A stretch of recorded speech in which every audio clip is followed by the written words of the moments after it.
Olá, pessoal, sejam bem-vindos às notícias da semana. Essa daqui é uma provocação e eu começo perguntando a você o seguinte: existe ética no crime? Vou lhe dar 4 conceitos que vão lhe ajudar a responder essa pergunta. Todos eles vocês encontram na internet, então é fácil consultar e procurar.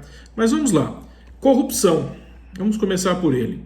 Vem do latim corruptus, que significa quebrado em pedaços. O verbo corromper significa tornar pútrido.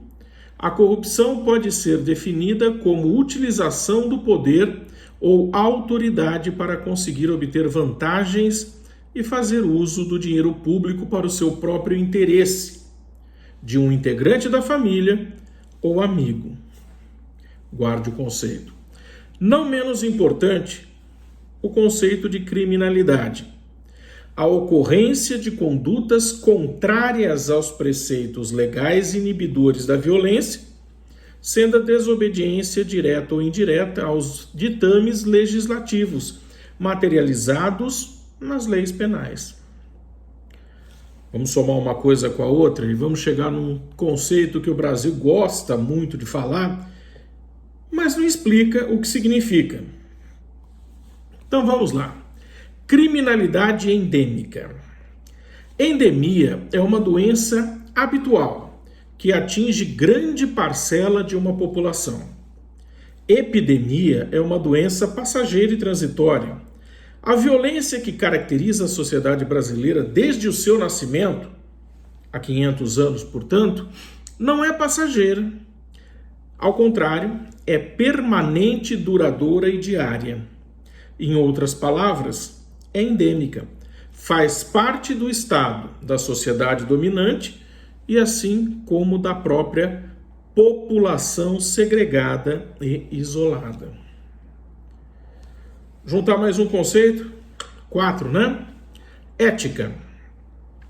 Se trata da área da filosofia dedicada às ações e ao comportamento humano, filosofia moral.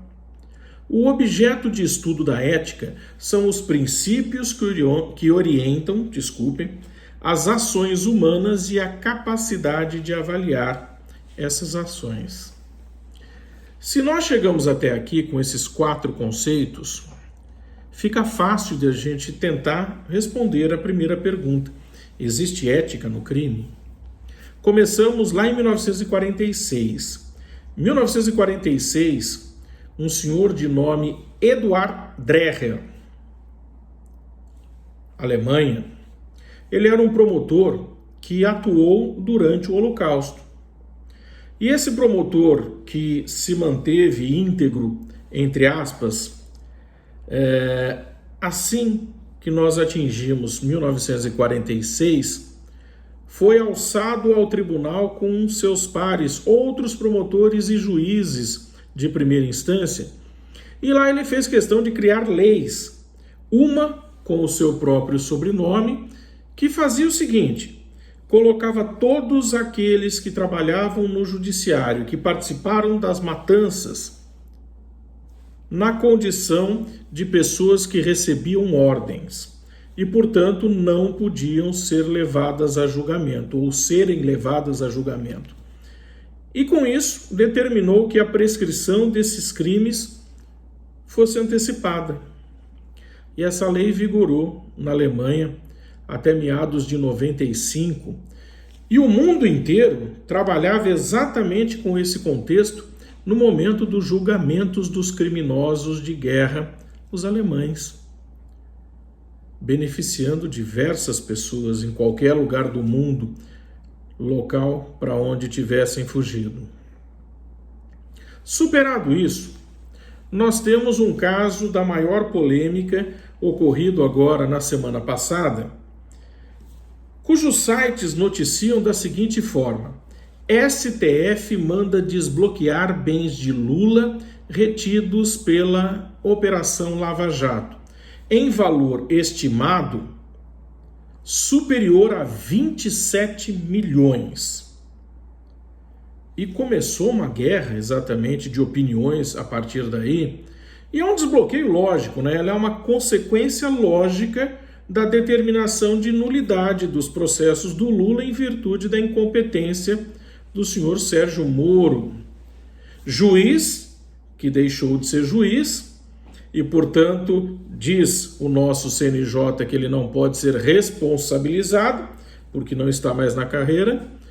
Delanhol, que deixou de ser procurador, convenientemente quando seria responsabilizado pelos crimes que cometeu. Bom, qual a consequência disso? Existe ética no crime? Senhor Moro e senhor Delanhol cometeram sim crimes, foram corruptos, especialmente quando você relembra que o conceito de corrupção, como eu havia dito para vocês, ela pode ser definida como a utilização do poder ou autoridade para conseguir obter vantagens e fazer uso do dinheiro público para o seu próprio interesse, de um integrante da família ou de um amigo. Portanto, sim, agiram de forma direta, interesses pessoais políticos e, portanto, é crime. Que o senhor Luiz Inácio Lula da Silva tenha cometido crimes, nos parece que aqui é inquestionável. Mas os fins justificam os meios? Ou seja, eu posso cometer crime para julgar e condenar de forma errada ao alvedrio da lei, e aquele que eu condeno porque cometeu crimes, prejudique-se. Pelo menos eu estou fazendo o melhor para a sociedade. O que nós esquecemos é que toda vez que nós aviltamos um direito, esse direito que foi menosprezado, ele é perdido para mim, para você e para todos que nos cercam. E tradicionalmente no Brasil, os pobres apanham mais do que os ricos. A prova disso é que, ao permitir que os fins justifiquem os meios, criamos jurisprudências esdrúxulas, como, por exemplo, o senhor Fux, ministro do STF, agora em 30/11, rebatendo Gilmar Mendes, que seguia a Constituição e o processo penal. Esclarecimento: Gilmar tem origem criminal, Fux tem origem civil. E um civilista que não entende absolutamente nada de criminal, ele profere a seguinte votação: caso ocorra um empate na esfera criminal, o empate não pode favorecer ao acusado. É princípio básico do direito penal, do processo penal, que se houver dúvida, indúbio pro réu, na dúvida em favor do réu. Princípio, Constituição e lei material. Jurisprudência não pode aviltar princípio. E o senhor Fux, em guerra pessoal, e aqui eu diria que isso é muito mais uma questão ideológica dos dois do que qualquer outra situação, simplesmente resolveu votar desta forma, ele que agora é o atual presidente. E aí eu volto a lhe dizer, nós temos um caso lá do Moro, da devolução do dinheiro do senhor Lula, parte da população diz que está correto, parte da população diz que não, existe ética no crime. Essa colocação totalmente desprovida faz com que nós descarreguemos em jurisprudências, que nada mais é jurisprudência do que uma válvula de escape à doutrina e à lei propriamente dita, a Constituição, e tenhamos esse tipo de problema. Uma jurisprudência criada demora em média 5 anos para ser derrubada ou consolidada. Nesses 5 anos você perde em segurança jurídica e em contexto. Perdemos todos de fora a fora. Então eu mais uma vez pergunto aos senhores: existe ética no crime? É possível que eu diga, este está certo, o outro está errado, mesmo que os dois estejam errados e violentem todo o sistema jurídico de um país? Deixo para que vocês respondam. Essas são as notícias da semana. Espero que tenham gostado. Fiquem com o meu mais forte abraço e até o nosso próximo encontro, se Deus quiser.